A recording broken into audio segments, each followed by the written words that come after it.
Hello wise சற்று முன் வந்த இன்ட்ரெஸ்டிங்கான நியூஸ் என்னென்னு பார்த்தீங்கன்னா, நம்ம எல்லாருக்குமே தெரியும் T20 வரலாற்றிலேயே அதிவேகமாக சதத்தை பதிவு செய்த வீரர் நேபாள் அணியைச் சேர்ந்த குஷால் மல்லா. இவர் பார்த்தீங்கன்னா கடந்த 2023 மங்கோலிய அணிக்கு எதிராக நடைபெற்ற T20 போட்டியில் 34 பந்துகளில் சதம் விளாசி எல்லாரையும் வியப்படைய வச்சுருந்தார்.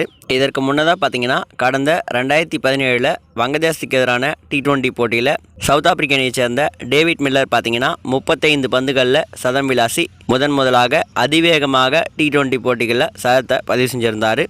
அதற்கு பிறகு அதே வருடம் பார்த்தீங்கன்னா இந்திய அணியுடைய கேப்டனான ரோஹித் சர்மா இலங்கை அணிக்கு எதிராக 35 பந்துகளில் சதம் விளாசி டேவிட் மில்லருடைய சாதனையை சமன் செஞ்சிருந்தார்.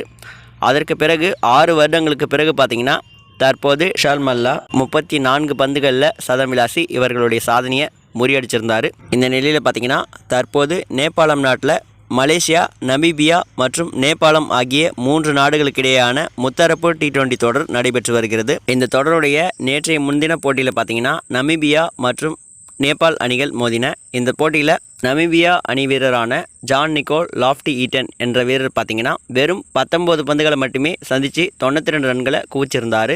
அது மட்டும் இல்லாமல் தொடர்ந்து விளையாடிய இவர் வெறும் 33 பந்துகளில் சதத்தை பதிவு செஞ்சு முன்னணி வீரர்களான ரோஹித் சர்மா, டேவிட் மில்லர் ஆகியோரோட சாதனையை முறியடித்தது மட்டும் இல்லாமல் T20 வரலாற்றிலேயே அதிவேகமான சதத்தை பதிவு செஞ்சு குஷால் மல்லாவோட சாதனையும் முறியடிச்சிருக்காரு. மேலும் கிரிக்கெட்லேயே மிகவும் சிறிய நாடான நமீபியாவிலிருந்து இப்படி ஒரு வீரர் செயல்பட்டிருக்கிறது தற்போது சமூக வலைத்தளங்கள்லையும் கிரிக்கெட் விமர்சகர்களையும் பெரும் பாராட்ட பெற்று வருது.